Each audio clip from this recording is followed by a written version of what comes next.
The world is saved.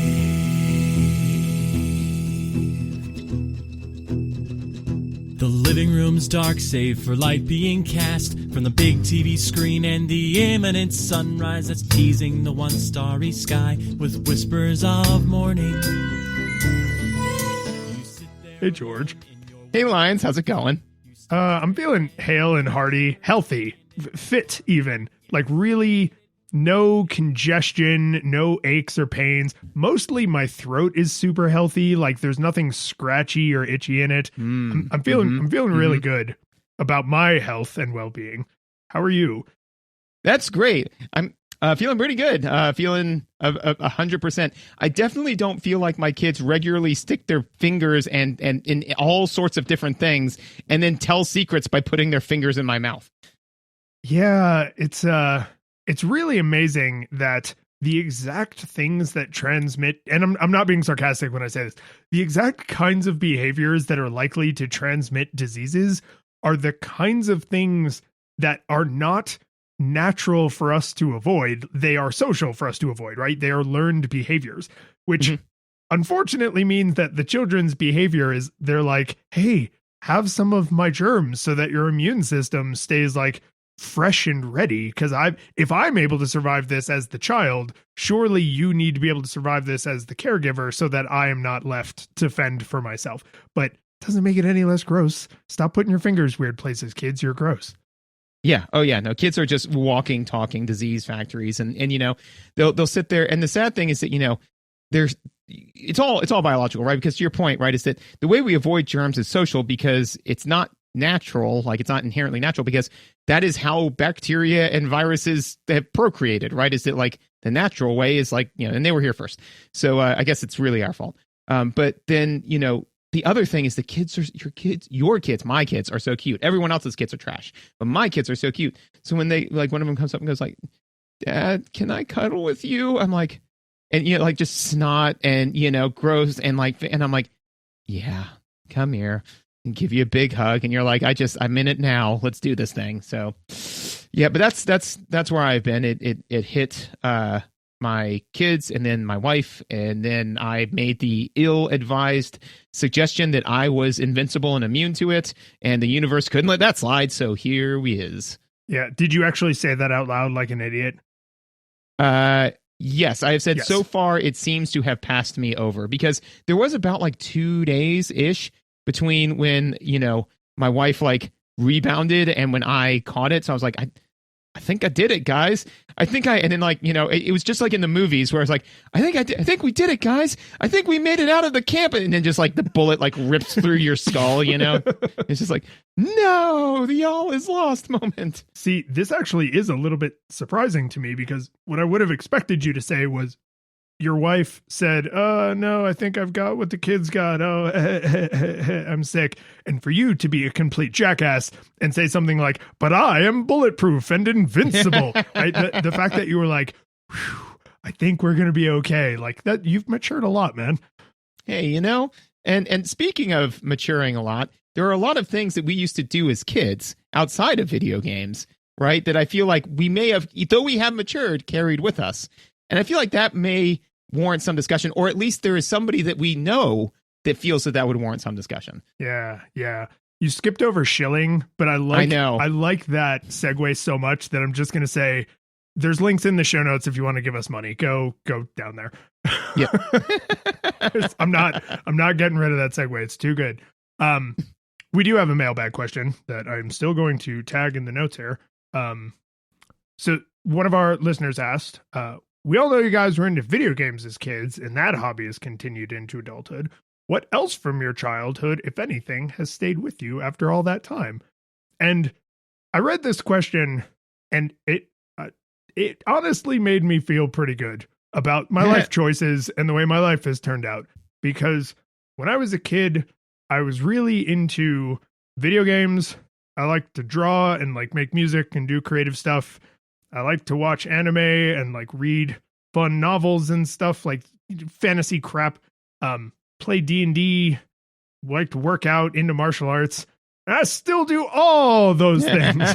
Like they have all, granted, there's been a lot of ups and downs and like how much of my time I get to put on those things, but they have all survived. Like 12-year-old me would probably think that pushing 40-year-old me is doing just fine. And that's, Oh yeah. you can't, that's not a bad metric for success, right? To just be like, would kid me think that I am a catastrophic failure? And if the answer is yes, because they wouldn't even be able to begin to understand what I do, that's a bit of a cop out. It's because your life sucks, right? You want to be, you want an outside observer who ostensibly shares your values to look at your life and be like, good job. And if that outside observer is you because of time travel, all the better. So I'm feeling pretty good about it. Well, so interesting. I would caveat that. So agreed. I would caveat that a little bit by saying that I think that, you know, we all, you know, change and grow and evolve over time. I think it's the parts, what part of childhood you is excited for adult you, right? Mm-hmm. So like, for example, like the parts of childhood me that were, you know, really, really like worried about what other people think about me, and like now realizes as an adult that I don't care really what anybody thinks about me, right? Or the one that was like super, you know, into like, oh, well, I'm going to, you know, be 110% career focused. I'm going to make millions of dollars, right? You know, like that one. Or I want to retire by the time I'm 40. Or, you know, the one that was like, oh my gosh, you know, like I'm really into this one person and like I don't hang out with them anymore, you know. Like that version of childhood George, like if that version was happy, I'd be really bummed, you know. Like some of the stuff that I did as a kid and as a teenager, you know, like the childhood George that yelled rap at my mom with one of my close friends, you know, when I was like 19. If that version of George was happy today, I'd be pretty bummed. But to say like the parts of me that have sustained are the ones that were filled with childlike wonder, and that's the version of me that is happy about where I'm at, then hells yeah. Because I'm right there with you, man. Like, so, and it depends, because I was looking at it, I was like, well, where do you cut childhood off? Because being my current age, I would argue that I was still a child in college, right? You know, like, oh yes, no, only people in college don't think that they're children.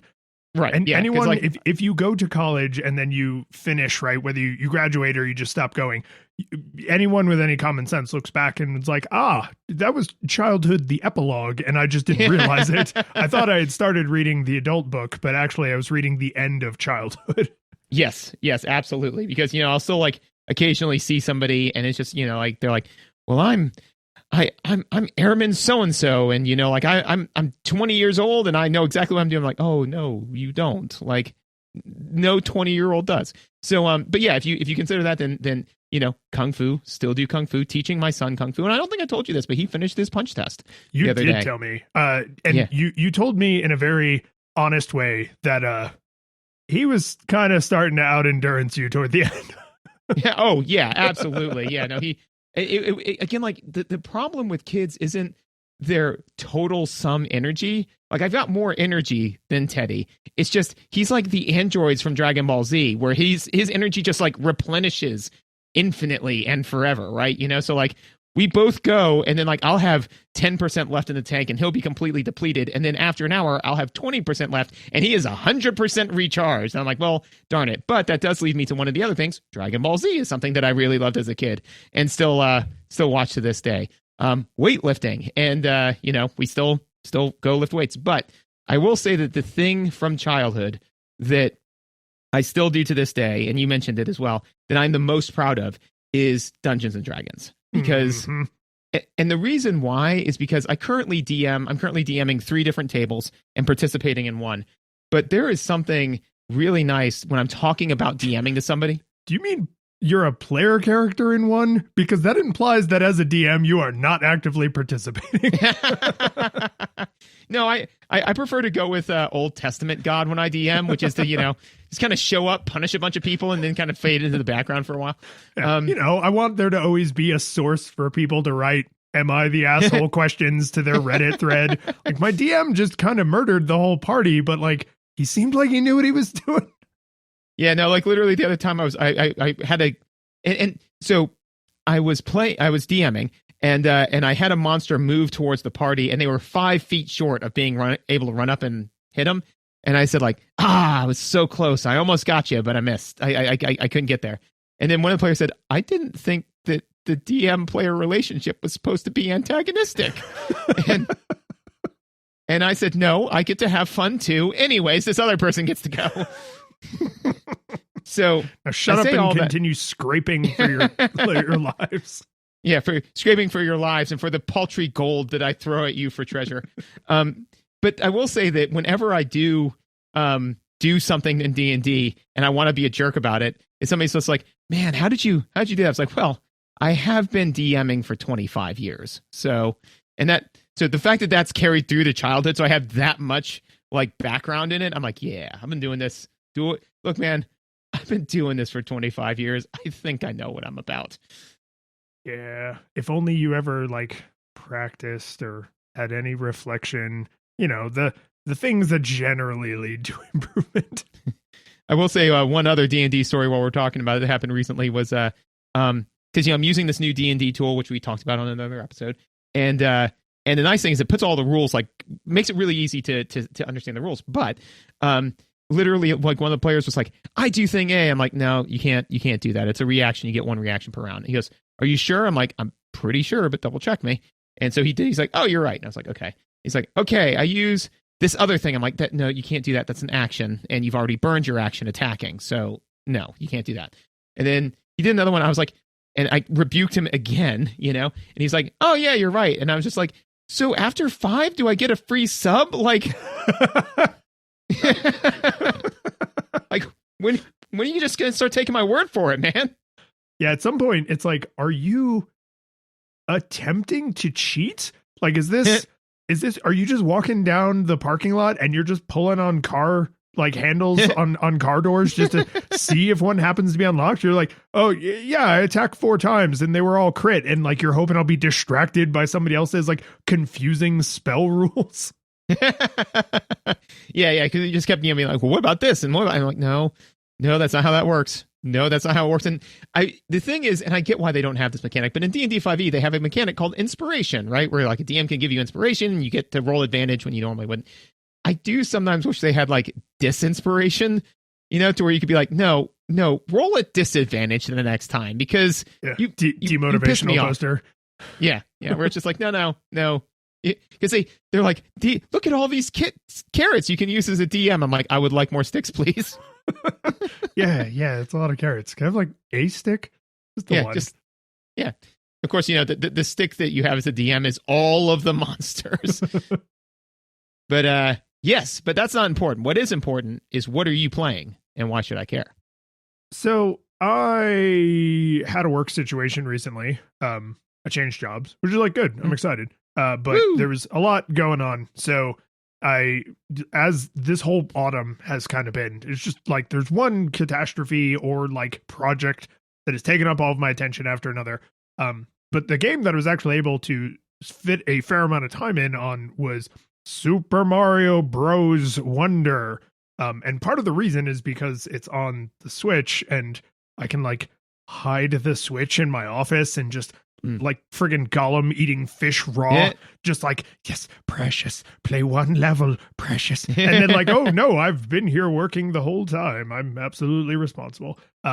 Which, you can't do that with like a Final Fantasy 14, Baldur's Gate 3 kind of like giant epic, right? So I've been playing that a fair amount. I'm pretty close to the advertised end. I wouldn't be completely surprised if they're like, whoa, whole bonus world with bonus levels or something. But as the narrative is presented, I'm pretty close to the end. But it's changed a few things that have fundamentally changed the feeling of what it is like to play a 2D Mario, but in ways I'm like actually super on board with. Yeah, I've kind of heard that, like where basically somebody was, saying like that it's basically like Super Mario Wii, but way better in the sense that it's like similar in feel, but like there were just a number of mechanics introduced that really kind of turned the game on its head. You know what? The review made me think a little bit of like what was the one where it's like a link between worlds? Yes, the 3DS one. Right, the 3DS one that like took the old school Zelda and kind of like turned it on its head. It sounded similar to that. That's actually probably a really good comparison, because the biggest difference to me, having like, when I think 2D Mario, I think Super Mario World, right? Like that's the one I played for a million billion hours. That's when I played at friends' houses. It was our first episode. Like that, I put a lot of time into Super Mario World, right? Super Mario Brothers 3 is an amazing game, and I've put a lot of time into it. But like, to me, 2D Mario is Super Mario World, right? And then 3D Mario is a whole different thing, right? It's got a completely different feel. It's like these little like atomized, playground challenges, whereas like 2D Mario, to me, I always played it a little bit more like, not exactly like a Sonic, but kind of, where it was like, oh, I don't ever want to stop and be like looking around. I'm trying to like at least always be moving, if not moving like relatively quick, right? And the more you play Super Mario World, the more you can like find all these little needles to thread and find places to use the cape to like skip over huge chunks of levels. So you're just soaring through, right? In Link to the Past and then Link Between Worlds, Link to the Past, every item has its like intended dungeon use. And for the most part, you get that item in the dungeon you use it in. And then there's like one or two exceptions. In Link Between Worlds, all of the items are purchased from a guy in a bunny mask, and you rent them. So if you die, you lose them, and then you have to go rent them again. But if you are willing to save up your rupees, you can buy them, and then you get to keep them, even if you die, right? So like that totally, that means you are like going to the armory and choosing the tools you bring out into the world with you to try and like solve problems with. And every tool has an intended dungeon use, but it also does like other interesting things, right? Like I don't remember any truly single purpose items in that whole game, which was super cool. In Super Mario Brothers 2D, every Super Mario Brothers 2D game has had a timer, which means getting to the end is the thing you're trying to accomplish. All of the 3D Super Marios are about getting stuff, right? Stars, moons, cat shines, sunshines. None of those are made up, actually, but I think I might be forgetting some. But you're always like, you're trying to collect things, right? So it's about like exploring, and then sometimes the thing is really easy to see, but it's hard to get to, so you got to like do complicated jump or solve a puzzle or whatever.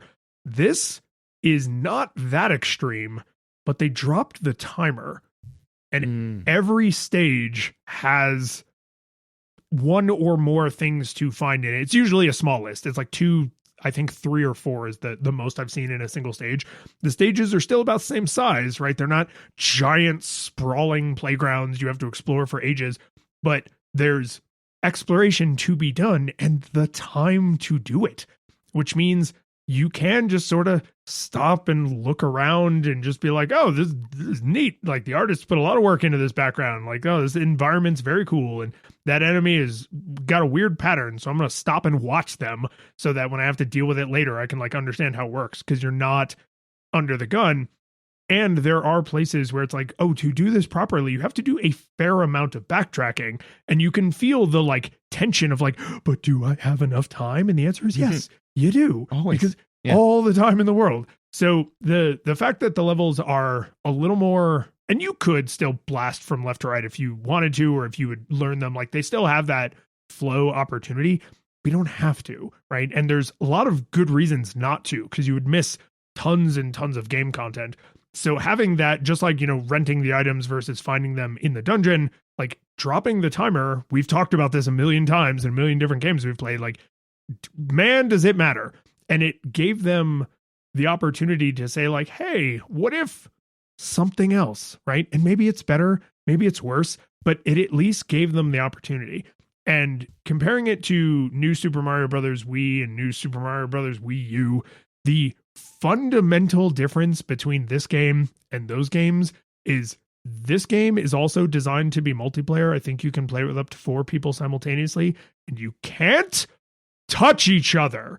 You just pass right through each other like ghosts. And that is all the difference to me. I literally did not buy this game until I knew that was true. because that was the thing that made me bounce off of the new Super Mario Brothers games is I wanted to play them with my kids or my partner. And I was like, no, because we are constantly getting in each other's way. And as the most seasoned gamer, I find that super frustrating, right? So the fact that here, like, we're all having fun together, but it's not like you fell in that pit because I jumped off your head. There's none of that. Yeah, no, and that's the thing is that like that it is interesting how on the little things the game will turn, right? You know, because as you kind of mentioned, like we've talked about before, where it's like not having a timer completely changes your incentives. Not being, because I actually liked being able to bounce into other people in the Wii games, and that feels like something that could be, you know, and again, like it would be neat if you could toggle it on and off, you know, because I always kind of preferred it because I don't know, it makes it a little bit more chaotic, you know, because you can, you know, kind of screw each other up and be like, oh no, you know, like I helped you by, as you were falling, I jumped up and like punched underneath you, which saved you. It sacrificed myself, you know? But I can definitely see, I think that if you're going to err on either side, you should err on not having people touch each other, because for me, it's a neat thing that I sometimes enjoy. For you, it is something that like, it makes the game unplayable. Yeah. You know? Yeah. I have never played more than like 2 levels in those whole games because I just, it ruins it. It literally ruins it. Yeah. So no, I can definitely, I definitely see that. And that's the thing. I'm really, here's what I'm going to do. When I come visit you, I'm going to play a little bit of it because I don't want to buy it because it's, first of all, Nintendo games are always $60, right? So it's like, it's not like, oh, I'll wait like 6 months and then buy it for $40. It's like, nah, it'll be $60. So as we're recording, it is the 1st of December. So Tears of the Kingdom, like big Zelda game right now. You know what game Nintendo put on sale for Black Friday? The original? Breath of the Wild. Yeah. Oh, nice. And it's only $20 off. So like, which I mean is still a lot, but it's like, wait a minute, that's not even the one. Did you just screw up a bunch of kids' Christmases? Because the stereotypical grandparent is going to go to the Toys R Us and buy the one that's on sale. And it's like, Grandma, this isn't the Zelda I wanted. I have this Zelda. Yeah, no, and they do it because then they know that they'll just go out and buy the other game too, you know? So yeah, no, that is rough. Yeah, no, so I am interested to play. So when I come visit you, I'll play it a bit and we'll see how it goes. But yeah, I have heard very, very good things about it. Well, the thing they did that you will either like or possibly roll your eyes at, because this is the part that is difficult for them to do well for all personality types, is if you have never played a 2D Mario game, they kind of expect this to be your first one. Oh, nice. Right? Okay. Because there is just an unconscionable amount of BS. Just so much shenanigans, so many subverted expectations. And of course, you have to have those expectations for them to be subverted. And if not, it just feels like really manic. And really manic, I think, is an aesthetic that applies to like a younger gamer or a more novice gamer whose entry into gaming was something like Candy Crush or Fortnite, right? Something that's like colorful and like, whoa, just like super, super modern in that aesthetic. So a great example is like one of the very first levels, as far as I can tell, literally every single level has a wonder flower. And when you get the wonder flower, it turns on the psychedelic drug filter. So in this one level, there's like these bowls, and if you stand in front of them, they will charge at you and they can destroy certain things. So, you know, you kite them into smashing through blocks. And when you get the wonder flower, it causes a stampede. And so the entire ground is now replaced with stampeding bulls, but you can stand on their backs. And if you stand on their backs at the right part of the level, they will destroy the end level flag. Or they jump over it. They jump over the end level flag. And then there's more of the level. There's a collectible back there. And then there's a second end level flag, right? See, that makes me think of I think it was in Super Mario World, to kind of bring it full circle, where there was always like the secret exits. There was the secret exits. But remember in one of them, it was literally the secret was that because 99% of the time you tried to fly over the thing, it just you dink and then fell to the bottom and walked. But like for this one's like no, just fly over it. There's one behind it. It's like yeah, man, that's some classic Mario. Yeah, no, it is. Nice. It is, but it feels like this is more. The first couple times they subvert expectations, they do it in very skillful Nintendo fashion where it's like they set the expectation, then very soon after that, almost force you to subvert it. And then they don't subvert it again for a while. And then later it's way more subtle in how they subvert it, right? So it's like there's this kind of masterful, if you are a 2D Mario expert, there will be little moments in here where you're like, oh, this is kind of like that thing from Super Mario World. And then other little moments where you're like, wait a minute, this thing is new, right? But if you didn't come in with all that Super Mario World knowledge, they would still give you the basic tools and understanding and framework of how the universe functions to still be like, oh, that was cool. Like I figured that out because of this thing they did in World 1. Now here I am in World 3 and this looked similar, but I noticed the ceiling wasn't there. So I tried to go over it and I was able to go over it, right? Stuff like that. And that's just like, it's like they keep proving they somehow have not run out of ideas, which just blows my mind. Like there's so many Marios and they've done so much stuff and somehow they still had enough off the wall ideas that instead of just being like, oh, it's just like Super Mario Brothers 3, but it's like super polished. They're like, no, it's 6 worlds of nonsense.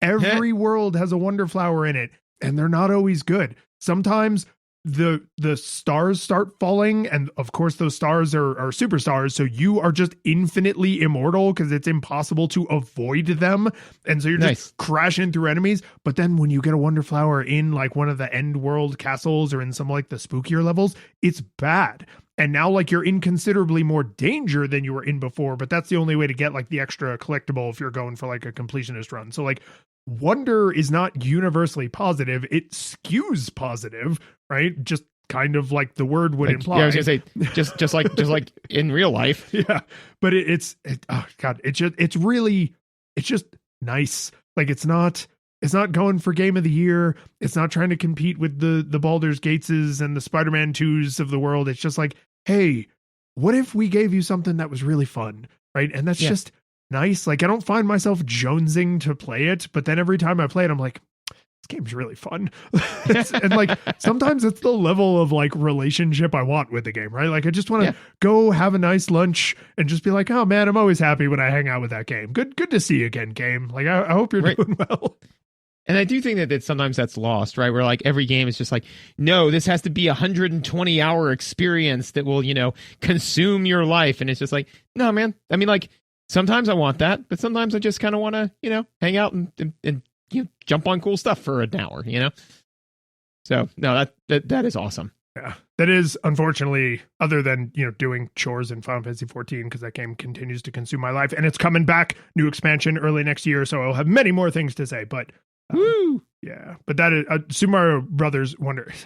Why is it not just Super Mario Wonder? Why is it Super Mario Brothers because it's 2D? Do all the 2D games have brothers in the title? Dude, every single time you say all, like my scientist brain like just breaks a little bit. Do the vast majority of it. Okay, hang on. I'm going to find a Wikipedia article that lists all of the games. While I'm doing that, can you tell me what you're playing and why I should care? Certainly. So I finished Baldur's Gate 3 last time, so I've started a new playthrough. So and you have not finished Baldur's Gate 3? No, I mean I finished a playthrough. And so the nice thing is that now, since I played through it and got the ending and all sort of stuff, I'm kind of testing to see what things are different if I do a little different. But also I'm just kind of playing it more relaxed. Just if something goes sideways or something goes wrong, it's fine, whatever. One of the things though that is very interesting is that you can form relationships with different people, right? So you can start to date them. It turns out that Larian Studios spared no expense on any aspect of the game because the writing is spectacular for this game, right? The breakup lines are horribly sad. You know, you can it's not one directional. Like once you've landed a mate, they're now yours forever. You can screw it up. Not only can I believe you can screw it up, but you can just end your relationship with them. You know? Okay. So most of the power is still in the player's hand. Most of the power is still in the player's hand. I do believe, and so it's really interesting because the different characters have different relationships. So I believe that Shadowheart is okay with you being with other people, but like Lae'zel is super not. You know? So like at one point, like I was romantic with Lae'zel, right? And it starts off very physical, you know? So she's just like, we gonna have sex. I was like, okay. And afterwards, it's like every bone in your body aches. I'm like, okay, yeah, that's fine. And so, so, you know, we had sex a couple of times. And so then one of the other characters was like, you know, kind of just dancing. And I went up to him like, oh, you're dancing. Like, let's dance together. And we danced together. And then like, he kissed me. And I was like, oh, okay. Oh, that's fine, I guess. You know, and I just, we kind of went our separate ways. So I was like, you know, maybe I'll see where that goes, you know, because Lae'zel seems to just be interested in sex, right? And then Lae'zel came up to me and she was like, I saw you with Will the other night. I'm like, yeah, you're only into sex. And she's like, yeah, I'm not gonna lie, I'm like thinking about you a lot, and like I don't like want you to be with him. and I was like, okay, like, are we gonna be like dating now? And she's like, yes, basically. And I was like, hey, you know what? That felt very organic, you know, where it's just like I was fine with keeping things casual until I got super jealous. And now I want to, you know, I was like, yeah, that feels all very, very human. Right. But yes, so 2 of the breakup lines, though, because once I heard one of them, I was like, I need to know what all of these are. I looked them up, and there are 2 that I think are absolutely beautifully well written and devastating. So one of the characters, Gale, he is a wizard, and he's a very charismatic wizard, so highly intelligent, very charismatic, right? And so like when you first meet him, he's just kind of like, hey, I'm Gale the wizard, you know, like I'm going back to your camp, you know, and he's always like, oh, well, you know, like this is a problem, but as you can see, like I'm very happy to have you involved with it, you know, very, very suave, right? When you break up with him, one of the things that he says is, perhaps I should have done more, been more charming, been more flattering, or harder to reach, but I was only myself, and sometimes that isn't enough. Jesus. Right? Yeah, I was just like, Gale, no, I'm so sorry, man. You know, like, it's a little like guilt trippy, but also like brutal. Yeah, because like the way he delivers it, it's not that he's guilt tripping you; it's that he's just like staring into the abyss of himself, and he's just like, I don't know, maybe I could have done more, but I don't know, I was just myself, and I guess I'm not enough for you. And it's just like, but you're still a great guy, man. Like, it just didn't work out. And then the other person. So while we're going down this thing that you know, like and subscribe to our Patreon. This is where we show, right? It's like, okay, so if you want more of this, you want more sad breakups. One of the other ones is, so Karlach is the barbarian in the group. She is a tiefling. And so she was like in the Hells and in the Blood Wars. And so she's very much like the rough and tumble, like, yeah, let's go kick butt and take names and all this kind of stuff. And also the default barbarian. And so when you say like, hey, I'm sorry, we can't see each other anymore, she goes, gods, what is this feeling? I thought I knew every type of hurt there was. I didn't know anything, did I? Jesus. I don't like that one. Right? And you're just like, so I just, you know, again, like, to me, the thing that I wanted to, the reason why I bring it up, and the thing that I mentioned about it, that this kind of, I swear there's a coherent thread to this, which is that, like, misery loves company. Always.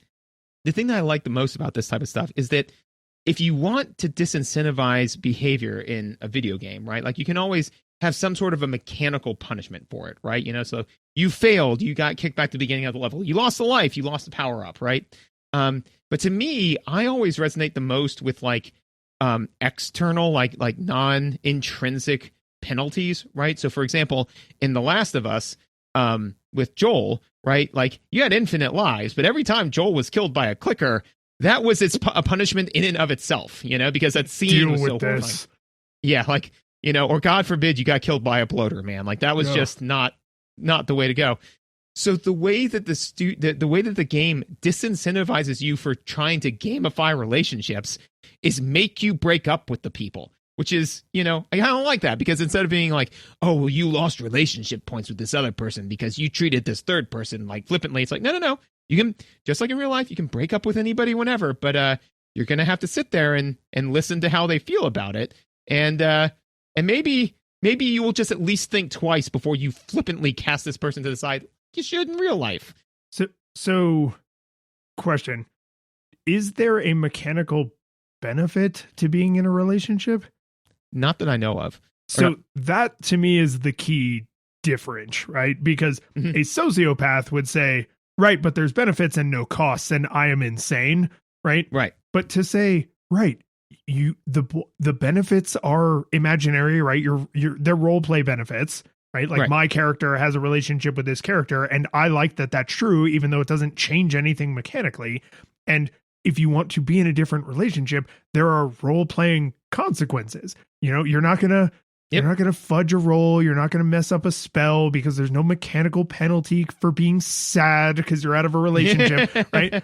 But if there were, like, that would essentially be like saying, like, oh, do I want to be in a relationship with this person because, like, they have a nice apartment and they're willing to let me live with them, and I like being in their nice apartment, right? Or they take me to nice dates or whatever. Like, that's a crappy way to deal with a real relationship, and modifying your dice rolls would be a crappy way to deal with a make-believe relationship. So I'm glad that it's role-playing on both ends, not just the, well, don't worry, there's no downsides, but there are upsides. Like, no, it has to all be role-playing. Yeah, and that's the thing. So like, if you get into a relationship with somebody, you get all of the good role play aspects of getting to role play that relationship.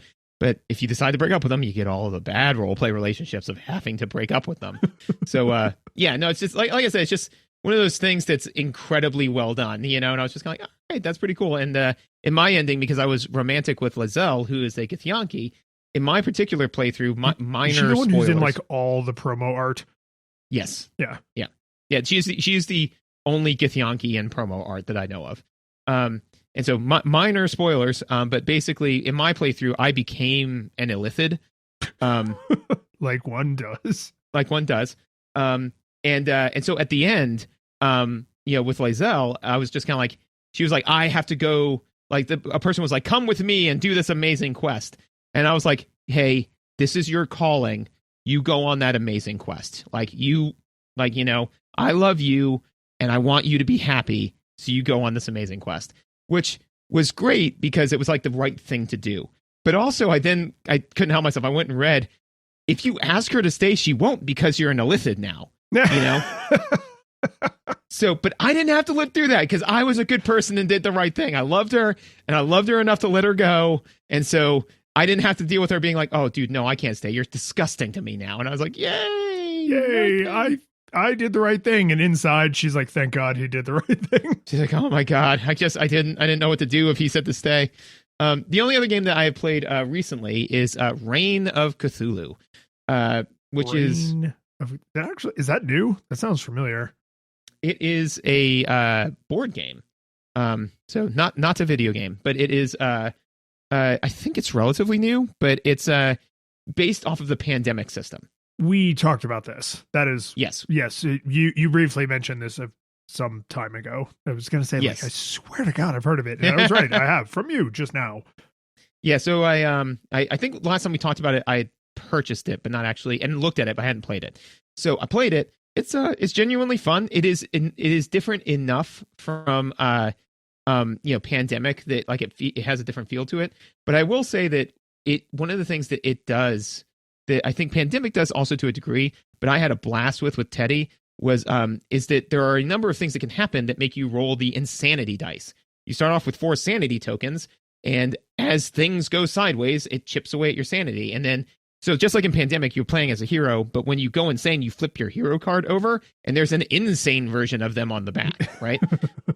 And so I had a complete blast being like, all right, because I'm kind of working, because Teddy got most of the rules and kind of understood how to play. But I'd be like, oh, Teddy, what you should do is you should use your artifact, right? And he goes like, oh, okay, I'll use my artifact. I'm like, oh, but Teddy, you used an artifact. And as you use the Book of Hadar, you feel its eldritch might pull upon the small sinews of sanity that stitches your brain together. Teddy, roll the sanity dice. So that's actually the game that you're playing, is Yes. entertaining your son. Yeah, and as I was like doing that, I was like, like taking my fingers and like running them like across his head, and he was just kind of like, and he'd roll the dice and he'd like, no, I lost 2 sanity. I was like, no, as you use the artifact, you feel its power coursing through you and it rips apart what tattered remains you have of your conception of reality as Cthulhu begins to rise from the Eldritch Deep, And I'm just like, so I'm having a blast. He's having a blast. We're kind of playing the game.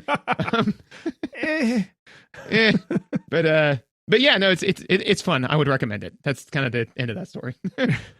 So I do need to circle back to my Mario statement, which now that I'm looking at the list of Mario games was like kind of hopefully charmingly naive. But you were absolutely right to say like all of them. No, hell all no. of them. But I do want to say that generally there is a theme of the mainline 2D Mario games having bros in the title, right? But there are some exceptions. The Game Boy games, which became like their whole own thing, their Land, right? So it's Super Mario Land, Super Mario Land 2. And then the obviously, I can't believe this one slipped my mind. It just tells you how like automatic this statement of like, I think all of them was Super Mario World is not Super Mario Bros. World. It's just Super Mario World. But you do see a clear trend of like Super Mario Bros., Super Mario Bros. 2, Super Mario Bros. 3, and then there's the exception for World and World 2, which everyone just calls Yoshi's Island, even though it is Super Mario World 2, Yoshi's Island. Yeah. I mean, even on the box, it doesn't look like that. But then you have all the 3D games, which have all their own naming convention. But this is where I got like an honest to God chuckle. So the new ones that are on the Wii, and then they did the Wii U. Do you remember, because you played those, do you remember the full title of those games? Super Mario Brothers Wii and Super Mario Brothers Wii U. So it's new, right? There's the big in the like gold, like Nintendo looking seal. So it's new Super Mario Bros. And new Super Mario, new Super Mario Bros. And then new Super Mario Bros. U, right? When they re-released it on the Wii U. For reasons I could only begin to speculate on, I assume they are just trying to stoke like the internet hate machine. They released a special version that I don't know how it's different since I didn't play the Super Mario Bros. U game, but new Super Luigi U? Why doesn't he get bros? Why is he Super Luigi U? Because to me, that means that canonically Mario's last name is Mario, because it's only the Mario Bros if you're talking about their last name, like the Smith brothers, right? Right. Because it's not the Luigi brothers. It would have to be the new Super Luigi brother of Mario U. Like you can't, and that's just weird, but still feels like very othering to just be like, oh, it's the year of Luigi. Oh my God. On the cover art, the word bros is even crossed out with a green highlighter. So, I mean, that really makes me think that, like, Luigi was like, hey, Mario, I created my own game. Do you want to play it? And Mario picked it up and he was like, take my name off of this. I want nothing to do with this. Also, why do you do such a good Luigi? What is that about? Am I just learning this? Dude, I'm learning it at the same time you are. Now I'm afraid to do it again because I probably just lost it, you know? No, retire on top. Yep. Just, I've rolled a 20 on my performance check. I'm just going to take it and run. But why don't you tell me a little bit about slow gaming, man? So this is something I've been thinking about a lot since I started playing Final Fantasy 16, because I was like, oh, I want to play this and I'm going to wait until I can like blast through it. So it was released in like June or July, sometime over the early summer. And I like intentionally left it aside until I was like, okay, I'm going to free up some time in my life. And then there's like a 30 to 60 hour game, and I'm going to wait till I have that much time to put into it. And then I just became very sure that time was never coming. And so I was like, all right, instead, I'll just play it a little bit at a time. And this happened to be a very good game to make that decision on, because you could power through the game, but it's a lot. Like emotionally, it's a lot. It's a super narrative heavy game with a lot of long, very well acted cutscenes. And like one of the first things that happened is the tragic death of a family member. And then like the whole early part of the game is like trying to figure out who that person's killer is, right? So you go from like, hey, things are fine. They're obviously not fine. You can tell just by looking at the world. Like this is, even if you don't know anything about Game of Thrones, you'd be like, this looks kind of like Game of Thrones. That guy looks a lot like Eddard Stark. I bet he's going to die horribly. And he does.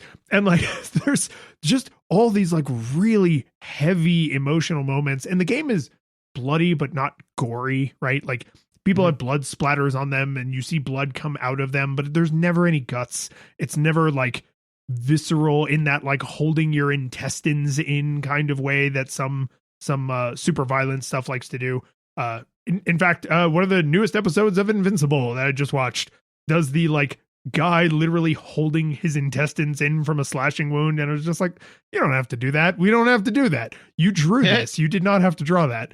But Final Fantasy 16 has like a lot of heavy cutscenes, so it'll be like big dungeon, heavy cutscene, big dungeon, heavy cutscene, right? And then like in between, there's all the side quests you can choose to engage with or not engage with. So by playing it the way I played it, where I was like, well, I'll just, when I have time, I will play for like an hour, because a dungeon plus the boss fight plus a big cutscene takes about an hour to 75 minutes. And I realized, right, that's basically an episode of Game of Thrones. Like they basically structured the game so that all of the logical, I am going to save and go do something else points are roughly after an episode's worth of play, not just an episode's worth of story, which may be 10 minutes or maybe 6 hours. It's always between an hour and a half. And so I ended up playing it like I was watching a TV show. And because the story is complicated, there's a lot of characters, there's a lot of political intrigue, having time to like marinate and sort of ruminate on it mattered, right? Like a lot. Like otherwise, by the time I got to the end, I think my playthrough took like 50 some odd hours. I'm pretty sure it was less than 60. It was definitely more than 50. I'm pretty sure it was in that block. So like that's a lot, right? Like it's a lot of damn time. And I know like you put a comparable way more into Baldur's Gate 3, but like imagine if you had done that in like 4 days. Like if you just took a couple days off work and you turned it into a long weekend and you're like, oh, I'm just going to play 20 hours a day for 4 days. Like, yeah, you could get 80 hours through Baldur's Gate 3, but like, would you feel good about it? Would you remember anything, right? Like you talked about all these visceral moments and all these amazing character interactions. Like if you break up with someone and then you're not able to play for a couple days because like you got to go and you got a big project at work or something, like that's still sitting with you, that when you go back to the game, like they're still going to be sad, right? Whereas if you just blast through the sadness and then you play for 6 hours, so now you're like neck deep into your next relationship, you can just, like a person in real life speedrunning relationships, you could just pretend that that sad moment never happened, so it loses all of its weight, right? In Final Fantasy 16, you could just blast through sad moments and not really know anybody's name and just be like, oh, I'm just here to stab people. But then all the cutscenes would feel crazy because like Clive cares, Clive understands, right? So like that's supposed to be you. It would just, it would be super weird. And this has gotten me to think like, is this as critical if what you care about are the mechanics, right? So narratively, stretching the game out means, oh, like I'm able to like sit with my choices. I'm able to sit with the choices that I had no control over because they were other characters' choices or, you know, things that happened in the world. And like it takes time to process things mentally. But I think you could make a very similar argument for, oh, I learned how this new technique works in this fighting game, or I learned this new strategy in this puzzle game. Like I'm trying to get better at Tetris or something.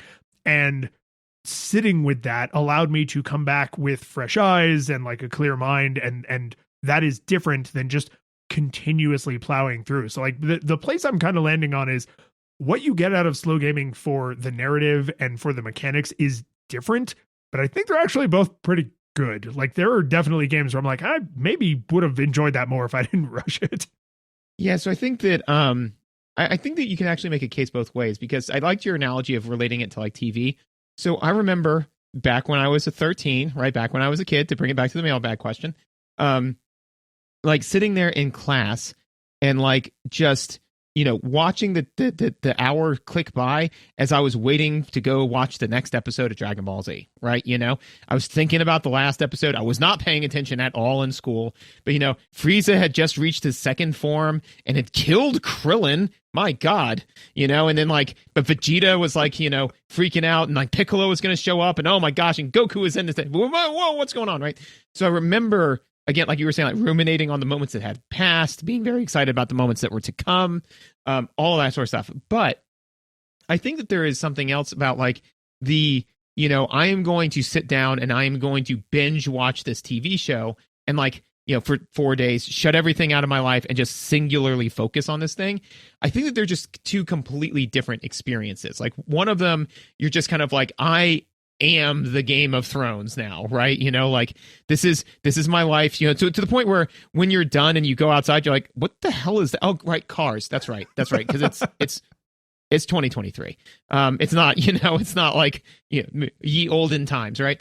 So I think that both can have their benefits, but where I think that, and I think that this is a danger with television, or you know, movies or whatever, but probably a greater danger with video games, just because of the interactive component, is I think you're more likely to, if you're binge playing or binge watching it, to be doing it for the sake of completing the game. And I think that's where it loses it, right? It's like, are you playing this because you're like, I'm going to sit down and I'm going to get this game under my belt? Then that's when you're more likely to just kind of be playing through it, and then the notes are not going to hit quite as hard, because if you're playing it over time, you are almost certainly playing it to actually savor the game, right? But when you're like, no, I set 50 hours aside, so that means that I only have 50 hours to play this game, then you might like hammer through some of the cutscenes because you're like, I don't have time. I got to finish this game, right? So I think that it's really easy for the motivation to become corrupt for how you're playing the game, and then for that to ruin your experience. Yeah, I like thinking about it in that kind of systematized way, because it's like when the system you're using to approach the game defaults to savoring and processing, you are more likely to savor and process it. When the system you are using is more likely to default to rushing it, you are more likely to rush it, right? It's not that you couldn't say, well, I really do only have this like one opportunity, right? Like my partner took the kids to visit the in-laws, and so like I'm alone for the weekend. Like this really is my only opportunity to do this thing that will take 50 hours.